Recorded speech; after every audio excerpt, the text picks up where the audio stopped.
Bonjour à tous, bienvenue sur Crypto Signal. Aujourd'hui, on va faire un point sur cette baisse du Bitcoin qui a eu lieu hier soir. On va vous expliquer pourquoi elle a eu lieu. On va vous expliquer pourquoi elle pourrait potentiellement être finie à présent, ou en tout cas, du moins, qu'est-ce qui pourrait arrêter ici cette baisse, quels sont les mouvements de correction qu'on pouvait attendre de cette baisse et pourquoi elle est liée tout simplement à un seul sujet en particulier. Donc restez bien pour toute la vidéo puisqu'on va expliquer vraiment pas mal de choses. On va faire aussi une analyse du dollar sur 30 ans. Donc voilà, ça risque d'être relativement intéressant. Donc on s'en tient à Bitcoin aujourd'hui. On passe en partage d'écran. J'en profite pour faire, comme d'habitude, l'appel à l'abonnement. C'est-à-dire que si ce type de contenu vous plaît, n'hésitez surtout pas à vous abonner, activer la cloche des notifications, nous rejoindre sur le serveur Discord dont le lien sera en description et sur lequel vous trouverez une communauté d'abonnés qui est vraiment très bienveillante et très sympathique. Bien entendu, éventuellement mettre un petit like, un petit commentaire. Donc ça, c'est fait. J'aime pas trop faire ça, mais je me dois de le faire à chaque fois. Puisque ça fonctionne. Donc à partir de là, tout simplement, on est sur le prix du BTC aujourd'hui. On va passer en 1 heure. Et vous voyez que hier, vers 15 heures chez nous, le prix a commencé à se retourner suite à un mouvement qu'on a vu hier, qu'on a analysé hier et qui était pour beaucoup un short squeeze. Short squeeze, c'est-à-dire qu'on vient chercher les liquidités des shorteurs au-dessus, donc on punit la majorité. Et là, on est en train de punir à l'inverse tous ceux qui ont longué sur cette montée. Quelle est la narration qui permet aux liquidations de se retourner ici à cet instant-là? C'est tout simplement l'inflation. Pourquoi c'est l'inflation? Parce que notre ami Jérôme Powell, Jérôme, pourquoi? Qu'est-ce que tu nous as fait encore? Jérôme Powell qui parle devant le FMI hier, donc c'était sur les coups de 18 heures chez nous. Donc après la baisse, donc vous comprenez ici que les marchés ont anticipé, probablement à cause de certains articles qui sont sortis juste en amont, juste avant que Powell parle. Il y a eu des articles sur Wall Street Journal, sur MarketWatch et sur CNBC, enfin tous les comment dire les supports, on va dire pour les investisseurs qui ont prévenu que potentiellement Powell allait annoncer ou en tout cas poser les bases d'une concrétisation d'une hausse de 0,5% des taux en mai. Et comment ça se traduit ça sur les marchés? Les marchés avaient déjà prévu ça. Juste, je vous montre le sondage habituel. Vous souvenez que je vais souvent voir ce sondage. Hier, ce sondage était complètement dans l'autre sens. C'est-à-dire que désormais, quasiment 100% même, des acteurs du marché considèrent qu'on aura une baisse de 0,5% en mai. On avait déjà monté de 0,25 en mars, donc c'est pour ça qu'ici vous êtes dans la bande de 0,75 à 1%. Et ici, on a même des gens, 2,1% des acteurs sur le marché qui pensent que ça va augmenter de plus. Donc ça, c'est le 4 mai, dans 12 jours. D'accord? Ce qui est intéressant de regarder là, c'est que si je vais sur mon graphique des news, ici on avait eu les minutes de la Fed qui étaient sorties. C'est-à-dire que le 15-16 mars, il y avait déjà eu un autre meeting de la Fed dans lequel on avait remonté les taux de 0,25. Et quand les minutes de la Fed, c'est-à-dire la retranscription écrite du fait que la Fed la retranscription écrite de ce meeting du 15-16 mars nous annonçait que il avait été proposé et annoncé dans les échanges verbaux une hausse des taux de 0,25 en mai, ce qui est relativement normal vu les niveaux d'inflation.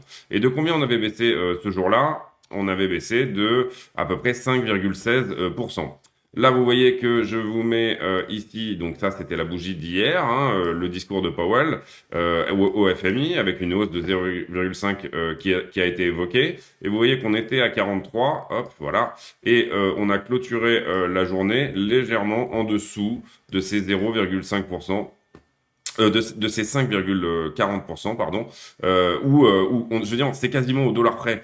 Le moment où, en fait, le marché considère que oui, il y aura une hausse des taux en mai, ça c'est certain, et que oui, elle ne sera potentiellement pas de 0,25, mais plutôt de 0,5%, on retrace exactement la même chose. Et vous voyez où on était au moment où on a décidé de faire ce retracement.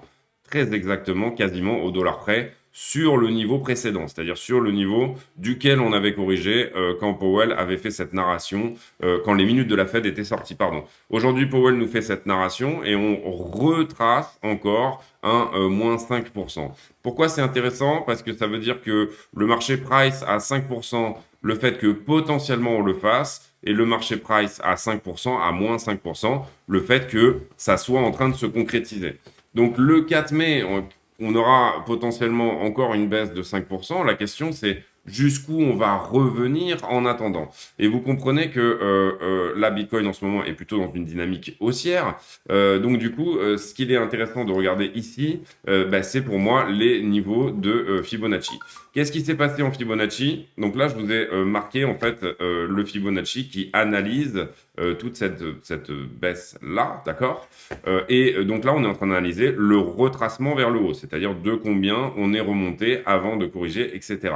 Et vous voyez qu'ici, ce qui est intéressant de regarder, c'est que mes niveaux de résistance précédents coïncident très bien avec le 0,5 ici. Alors pour moi, hier, on aurait dû toucher le 0,5, on ne l'a pas fait, mais voilà, globalement pour moi, on a corrigé à 0,5. Donc ça coïncide pas mal avec le 0,5 ici, donc ce level des 43 390, et ici les 0,161,8 qui coïncident parfaitement avec les 44 500. Donc pour moi, ce qu'il est intéressant de regarder aujourd'hui, c'est d'abord quel est le sentiment aujourd'hui. Est-ce qu'on est shorté ou pas? C'est-à-dire, est-ce qu'on va avoir des liquidités à venir chercher plus haut, encore une fois, pour punir la majorité. Hier, je vais évoquer éventuellement un retest de cette ligne-là. Alors, c'était pas mon scénario privilégié. Pour moi, on allait potentiellement d'abord toucher les 44,5 avant de retester. Mais néanmoins, on vient les retester maintenant et c'est pas mal puisqu'on dégraisse du long ici. Vous comprenez qu'il y avait des gens qui étaient rentrés en long ici sur tout ce mouvement et là, on vient les corriger. Et on vient les corriger de combien? Hop, là, tout simplement, on va faire ça. Hop, autant pour moi. Donc là, on analyse cette hausse-là et jusqu'où on est venu corriger. On est venu corriger très très fort, à savoir quasiment jusqu'au 23,6 là. Donc on a pas perdu le premier arrêt parce qu'on n'a pas clôturé en dessous. Là, vous voyez qu'aujourd'hui, comment dire, le plus bas qu'on ait fait aujourd'hui, c'est très exactement le premier arrêt. Donc on pourrait analyser ça comme cette baisse, elle est actée. On a bien corrigé les 5% qu'on devait corriger, qui correspondaient à la narration de cette bougie-là, les minutes de la Fed qui sortent et on nous annonce 0,5. Ici, on corrige très exactement là à peu près la même chose, hein, sensiblement. Ce support pour l'instant oblique tient. Pour l'instant, on pourrait potentiellement ici rebondir jusqu'au 44 avant le prochain meeting de la Fed qui est le 4 mai. Donc là, on va faire, comment dire, un rayon horizontal, donc pour bien se rappeler de cette date du 4 mai. Tac, une droite verticale, le 4 mai, et on va l'appeler, bien entendu, meeting Fed.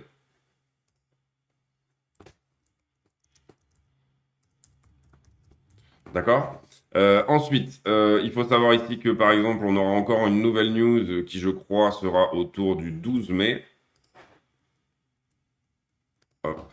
Et ça, ce sera le CPI du mois de avril. D'accord, donc on se garde ces trucs-là, comme ça au moins on les a sous les yeux et on s'en rappelle. Alors hier, moi personnellement, j'ai pas vu. Donc vous avez un calendrier ici sur MarketWatch qui est très bien fait, sur lequel vous avez tous les gros événements de la journée. Hier, on était donc le 21 avril. Ça, c'était la semaine dernière.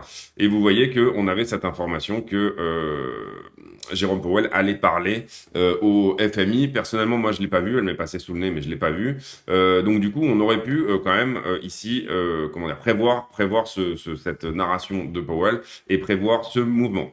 À partir de là, je pense que sur l'action de prix, on en a dit suffisamment. Donc voilà, on a corrigé un peu plus tôt que moi personnellement, je nous voyais bien aller au 44,5 avant de recorriger dans le triangle. Là, on a corrigé dans le triangle. On vient rechercher encore une fois ce support oblique. Pour moi, à l'instant T, on a corrigé suffisamment. Après, ça ne veut pas dire que c'est forcément le cas. Et j'évoquais hier avec un abonné sur le Discord la possibilité ici qu'on soit dans une, en Elliott, ça s'appelle une leading diagonale, c'est-à-dire une 1, 2, 3, 4 et 5. Et en fait, bon, ça représente, vous le comprenez, un biseau en élargissement ascendant et une leading diagonale, c'est tout simplement une impulsive d'Elliott, mais dans laquelle comment dire, les, ah, les vagues peuvent se chevaucher les unes des autres. Normalement, une impulsive, ça ressemble plutôt à ça, c'est-à-dire que la 4 ne peut pas voyager dans le territoire de la 1, d'accord? Ça ressemble plutôt à ça. Et là, en l'occurrence, c'est une diagonale, et Elliott nous dit qu'une diagonale, c'est tout simplement, on évolue autour de deux bornes, et puis à partir de là, on crée... Alors, une leading diagonale est toujours la création d'une nouvelle tendance, c'est-à-dire que là, en l'occurrence, ça serait un mouvement qui serait plus ou moins bullish, parce que ça serait une leading, ça serait pas une... Ça peut terminer ou commencer un mouvement, ça peut être une ending diagonale ou une leading diagonale, mais c'est toujours l'initiation d'un nouveau mouvement. Donc là, qu'est-ce que ça voudrait dire? Tout simplement, si on réfléchit un petit peu, ça veut dire qu'on serait sur une 1 qui va corriger en 2 après, 3, 4, 5, avec des niveaux bien sûr beaucoup plus hauts. Et là, vous comprenez que en Elliott, on aura ici à la fin de cette 1 une correction qui sera de l'ordre de 50 à 61,8% ici. Donc la 2 ici devrait se trouver plus ou moins par ici, donc un retest des 40, voilà, potentiellement, à la suite de cette leading diagonale. Mais ce que ça veut dire, c'est que notre 4, là, ici, elle pourrait venir voyager cette box que j'avais mise ici au 37. Hein. C'est pas du tout... Parfois, on est un peu en avance sur des scénarios, on pense qu'un scénario est écarté, mais en fait, il est tout simplement en train de jouer, et j'ai évoqué ce scénario ici, bien entendu, un potentiel retest des 37, qui n'est pas du tout... Pour moi, on a corrigé suffisamment ici, mais on n'est pas du tout à l'abri de faire... Et oui, bien sûr, détail important, une leading diagonale, elle se crée en 5 vagues de 3. Et là, bon, c'est à peu près propre, on va dire 1, 2, 3, 1, 2 et 3, si jamais on descendait plus maintenant. Excusez-moi, je me repose. Donc, excusez-moi. Donc, du coup, oui, bien sûr, après, on pourrait calculer éventuellement les objectifs. Si on est haussier, hein, encore une fois, moi, j'utilise Elliott comme un système de prise de profit et c'est pas du tout un système de prévision de prix. Néanmoins, si c'est le cas, si on est bien dans une ending diagonale, ça nous amènerait en gros pour une 3 qui toucherait les 67. Et puis ensuite, correction de 4, si on a une 2 qui est normale, correction de 4 qui pourrait taper entre 38 et 50, tac. Et puis ensuite, prévision pour la 5, hop là, pardon, prévision pour la 5, hop, ici. Prévision pour la 5 avec un minimum de 100% et potentiellement 161,8. Voilà, vous avez là ici un petit peu l'idée de ce que tout ça pourrait donner si on est haussier, encore une fois, si on est haussier. Par contre, si on destine ça, ça veut dire aussi que potentiellement, en général, une ending ou une leading termine un mouvement, on oublie ici cette idée d'une ABC, en fait d'une ABC ici, comme ça, d'accord? On ne peut pas vraiment avoir une diagonale au milieu d'un mouvement, d'accord? Elle doit terminer, donc ça doit être une C ou ça doit être une A, même si on est en correction baissière. Voilà l'idée. Donc un retest des 37, c'est ça que je voulais dire, ça a pris longtemps, excusez-moi, mais c'était pour expliquer ça. Un retest des 37 n'est pas à exclure, y compris en Elliott, et là on aurait tout à fait quelque chose voilà, de cohérent. Ce qui me gêne un petit peu, c'est qu'on est quasi parallèle là, ici, sur ces deux droites. Donc, est-ce qu'on n'irait pas plutôt ici chercher quelque chose comme ça pour vraiment avoir de l'élargissement, hein? Vous voyez que là, pour le coup, on est bien en élargissement. Ça pourrait être le cas. C'est-à-dire que du coup, un retest des 35, voilà, si jamais on a une grosse narration qui le permet, un retest des 35 n'est potentiellement pas à exclure, du moins en Elliott. Et ça reste bullish, d'accord? Après... je vous ai parlé aussi du worst case scénario où on corrige éventuellement au 27 voire 17 puisqu'on a cette grosse zone de rechargement qui nous attend ici et cette tête-épaule qui pour moi, même si elle n'est pas très jolie, a quand même eu lieu et a quand même cassé. Donc ça nous donnerait une target ici à 70% pour aller là et à 50% pour aller là. 70 et 50, c'est des niveaux assez forts. Néanmoins, il nous reste 30 pour espérer. Et j'ai expliqué hier aussi qu'on avait des figures plus grosses qui potentiellement sont, ont plus de crédit que cette épaule, tête-épaule. Néanmoins, elle est là, donc on est obligé d'en tenir compte, d'accord? Ensuite, on va maintenant s'intéresser à l'order flow pour faire un petit peu plus de court terme. Le carnet d'ordre sur lequel on commence à avoir des ordres d'achat ici qui s'insèrent jusqu'au 39. Donc là, on commence à avoir des ordres qui s'insèrent. Et à la vente, on n'a absolument rien là ici qui s'est posé sur le rebond. Qu'est-ce que ça veut dire? Ça veut dire que le sentiment, en tout cas, reste... Enfin, on ne veut pas vendre ici. On est plutôt positionné à l'achat sur ce dip-là. Donc le sentiment qu'on peut voir dans l'order flow reste plutôt positif. Ici, les options qui ont clôturé ce matin, en l'occurrence, on a fait, je pense, gagner un strike. On va aller regarder ça. Donc, elles ont clôturé à 9 heures. On était sur un max line price à 42 000. On va se remettre en horaire ici. Et je vous avais dit qu'il fallait surtout pas toucher les 43 et surtout pas toucher les... Je vous avais dit qu'il fallait surtout pas toucher les 43 et qu'il fallait surtout pas toucher les 40. Ah bah non, en fait, on a terminé. On était bien, je suis bien à 9 heures. Ouais. Non, je suis un jour en retard. 9 heures, on va y arriver, on va y arriver, on va y arriver. Ouais, il me saute une bougie. 9 heures ce matin, on était à pile poil au-dessus des 40. Donc oui, effectivement, on a tenu le niveau des 40, on a rattrapé le niveau des 40. Vous voyez que là, on était en dessous, pardon, excusez-moi, ici. On a rattrapé le niveau des 40, donc les options ici ont bien joué. On était sur un MPP à 42, mais je vous avais expliqué hier que les deux gros strikes, c'était 40 et 43, donc on devait finir entre ces deux bornes, et c'est ce que le prix a fait. Donc là, on est en train de libérer 10 000 bitcoins, hein, c'est ce que ça veut dire aussi, pour les prochaines options. Donc là, les prochaines options, ça sera une option de fin de mois, donc elle est très importante. 44 000 en open interest de 44 600 bitcoins avec un max pain price pour le moment qui est à 42. Gros strike à 50 et gros strike à 42. Pour moi, ça veut dire que ça, c'est un call.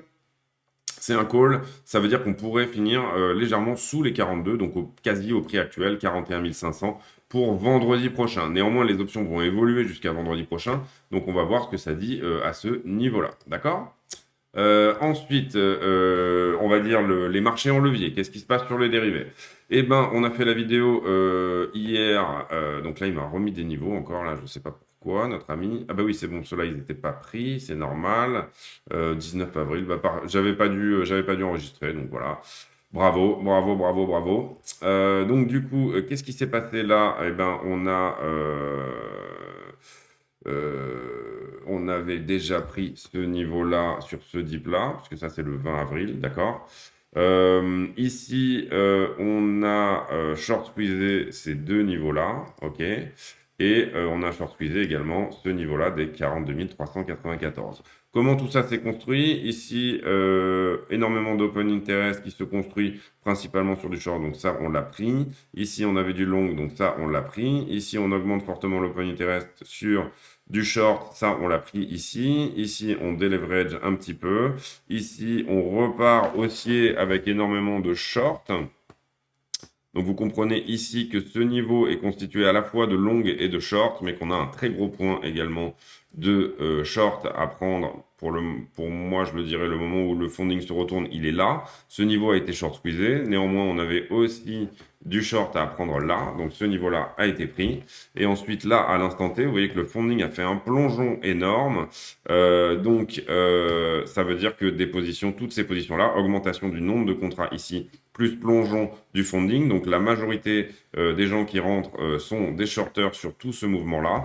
Qu'est-ce que ça veut dire? Ça veut dire que déjà, bien sûr, ce niveau-là sera à prendre. Hein. Pour le coup, on le considère comme étant à prendre. Et là, tout ça, c'est construit sur du long, donc sur du short, pardon. Donc, globalement, on aura des liquidations à venir chercher à peu près dans toute cette zone ici, hein, et sur un fort niveau. Imaginons que quelqu'un ait posé ici un short en levier x20, son prix de liquidation est à 5% au-dessus. J'ai expliqué hier le système des liquidations en détail. Donc là, oui, on aura ce niveau-là qui a été pris, bien sûr. Ce niveau-là, là, ici, qui est en short à prendre. Et là, vous voyez, très grosse position qui vient de s'ouvrir en short. Puisque je ne sais pas si vous le voyez bien là, mais vous avez le funding qui repasse ici positif sur les dernières 5 minutes. Donc là, ce niveau-là pour moi a été pris et on aura un niveau à prendre en longue ici. Donc il est rouge, d'accord? Mais à l'instant T, bon, pour le principe, on va noter un niveau là parce qu'on ne sait pas exactement où noter ce niveau, mais toute cette descente là a été shortée massivement. Donc ça, c'est plutôt bon pour initier un rebond court terme. Ce que je trouve intéressant, c'est que j'ai mis ces bornes là, il y a de ça, vous voyez, j'ai mis cette borne le 12 avril, donc il y a une semaine, et j'ai mis ces deux bornes il y a un moment, c'est-à-dire le 7 avril, et je trouve qu'on évolue très bien dans cette espèce de double range, c'est-à-dire que là, on avait rangé dans cette borne haute au niveau du nombre de contrats, de l'open interest. Ici, à chaque fois qu'on touchait ce niveau-là, on faisait un deleveraging, deleveraging, deleveraging, deleveraging. Vous voyez qu'à chaque fois qu'on est, alors peut-être un peu moins ici, c'est un peu moins violent, mais on continue à monter, et il y a pas mal de contrats qui se ferment.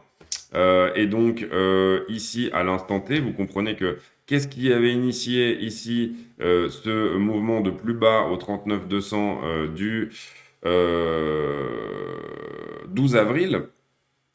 Donc, cette espèce de plus bas ici, bon, on est descendu plus bas depuis, mais vous comprenez ici l'idée. Qu'est-ce qui avait initié derrière ce gros mouvement de... alors, combien de pourcents? De 6% à la hausse, et ben c'était exactement les mêmes conditions que ce qu'on a là, c'est-à-dire on part de ce niveau-là de bas de range, augmentation forte du nombre de contrats et diminution du funding. Là, vous comprenez que la diminution du funding, elle est encore plus importante, c'est-à-dire qu'on arrive à des niveaux qui sont légèrement en dessous, mais l'augmentation de l'OI est exactement la même. Donc pour moi, potentiellement, si jamais on short squeeze ici vers le haut et que des grosses positions en longue ne s'ouvrent pas juste à la fin de cette vidéo, puisque ça peut être aussi quelque chose, on pourrait initier ici un retour à ce niveau précédent. Voilà, c'est un scénario que je mets potentiellement en place. Je le pose là, vous en faites ce que vous voulez. C'est un scénario, encore une fois. Là, on est sur iBlock, donc on va refresh. iBlock, donc, il calcule les grosses positions en levier en fonction d'un algorithme sur les 5 derniers jours. Et là, vous voyez ce gros short qui s'est ouvert là, ici, 144 millions. Qui pourrait potentiellement driver le prix ici dans un premier temps au 41 600. Pour moi, potentiellement, on a encore des niveaux supérieurs au-dessus à prendre. Vous voyez ici, là, on a pas mal de volume ici dans cette zone de prix. Hein. C'est-à-dire que, en l'occurrence, là, on parle des 43 200. Ici, sur notre ami Kingfisher, on voit très bien cette poche. On ne la voit pas jusqu'au 43. Et on voit une poche à prendre qui n'a pas été nettoyée pour le moment, selon Kingfisher, autour des 40 000. Alors, c'est curieux parce qu'on les a touchés. Donc, ça m'étonnerait qu'il y ait des gros longs qui soient ouverts entre-temps. On va refaire un last pour voir un petit peu si il n'a pas bugué, notre ami.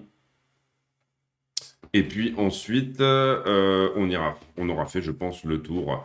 Oui, donc il identifie toujours un niveau à reprendre désormais autour des 40 000 sur BTC USDT. OK? Donc voilà. Donc l'idée ici, tout simplement, donc là, on est là. C'est si on écoute Kingfisher, on refait un retest des 40 000 avant de repartir, voire légèrement en dessous. C'est-à-dire que ici, ce V-bottom sera potentiellement retesté. Je parle du 1 heure là, hein, on est en 1 heure. Donc potentiellement, on revient chercher un petit peu ici en dessous. Voilà, ce niveau des par exemple 39. On revient tester ce bottom des 39 752. Si on écoute, comment dire, plutôt la manière dont les choses pourraient se faire, etc. Moi, ce que je vois bien, c'est ici, on latéralise, on latéralise, on latéralise, on latéralise jusqu'à pouvoir liquider au nord ici, c'est-à-dire un Bart Simpson inversé. Je vois bien ça, exactement la même figure à l'envers, mais qu'on avait fait ici. Ça, c'est vraiment une possibilité qui pourrait tenir. Après, est-ce qu'on peut être baissier? Bien sûr, je vous l'ai expliqué ici. Revenir chercher les 37, voire, et là, je vous parle tout simplement des deux supports qui sont dessous, hein, qui pourraient être testés. Si on perd celui-là, bien évidemment que ces deux supports sont là pour ça. Donc c'est encore une possibilité qui peut exister, bien évidemment. Donc on ne baisse pas sa garde. Pour moi, on est haussier là à l'instant T parce qu'on est shorté, tout simplement. Mais on ne baisse pas sa garde. Ici, il faut comprendre aussi qu'on est dans une zone de volume très traité. Il y a eu beaucoup de business ici dans ces zones, on va dire. Enfin, vous voyez, si je vous montre sur la totalité de l'histoire du BTC, on est en train de combler ce petit creux-là, mais on est vraiment sur une zone qui a été énormément traitée sur toute l'histoire du BTC. Pour moi, voilà, remonter au 45-46, traiter un petit peu cette zone, mais le prix foncièrement n'a pas forcément besoin d'aller en dessous. Si jamais on commence à se balader un peu dans cette zone-là, on prend le risque d'aller plus bas. Donc, je ne sais pas si c'est quelque chose qui serait très sain de le faire. Voilà. Voilà. Donc, ces niveaux-là, là, ici, bon, bah, vous voyez que là, on n'a que 2 touches. La running, on a 3 touches. C'est des niveaux qui sont assez importants, mais s'il y a vraiment sell-off, ils ont des risques de pas forcément tenir. Alors que là, on est sur quelque chose de vraiment costaud pour le moment. Alors à force de la tester, à force de la marteler, bah, bien évidemment, on a des chances qu'elle casse quand même au bout d'un moment.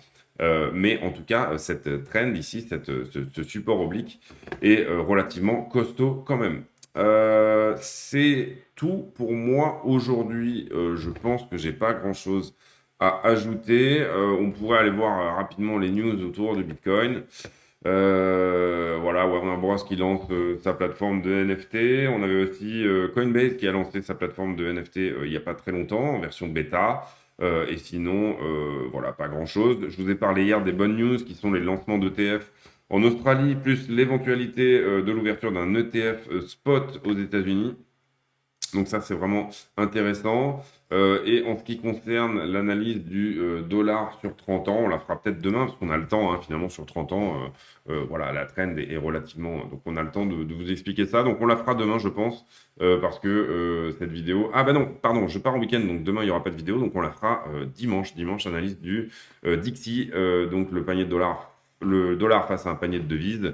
Analyse sur une trentaine d'années, on analysera aussi les bons du Trésor à 10 ans et les bons du Trésor à 2 ans pour établir des scénarios sur ce que pourrait faire le dollar. Vous savez que le dollar est relativement inversement corrélé au Bitcoin et que là, en ce moment, le dollar est en train de pas mal percer des niveaux. Donc la question, c'est où on va à partir de là. Est-ce qu'on se tape sur une résistance et est-ce qu'on corrige ou alors est-ce qu'on casse une trendline qui est déjà vieille de plus d'une trentaine d'années. Voilà.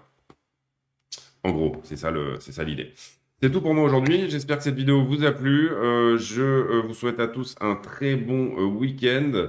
Sincèrement, aujourd'hui, moi, bon, je pars en week-end là, mais si j'avais envie de trader, je serais plutôt haussier, mais soit j'attendrai un mouvement, voilà, une structure en 1 heure ou quelque chose vraiment qui me dit que le momentum est bon et que ce qui est en train de se passer est bon, soit j'attendrai tout simplement l'ouverture de Wall Street et pas forcément la première heure, je ne traderai pas la première heure, j'attendrai que la première heure se passe et là, une fois qu'on aura une tendance claire à Wall Street, donc en milieu d'après-midi du coup, vous aurez potentiellement une chance d'avoir une tendance claire qui se dessine, en tout cas du moins pour la journée. C'est tout pour moi aujourd'hui, je vous souhaite un très bon week-end. À partir de là, pour ceux qui ont réussi à regarder cette vidéo jusqu'à la fin, mettez en commentaire quel est... oh là là, j'ai tellement plus d'idées là, ça y est, j'ai tout fait. Est-ce que vous avez peur de l'avion? Voilà, mettez en commentaire, est-ce que vous avez peur de l'avion ou pas? Est-ce que c'est quelque chose qui vous fait flipper de monter dans une carlingue en métal propulsée et remplie de kérosène et le tout attaché dans un siège à plusieurs milliers de mètres de hauteur, ou alors est-ce que ça ne vous fait ni chaud ni froid? C'est tout pour moi aujourd'hui. Je vous souhaite une excellente journée à tous et un bon week-end. Donc, pas de vidéo demain. Prochaine vidéo dimanche. Portez-vous bien et bon week-end à tous. À bientôt. Ciao, ciao.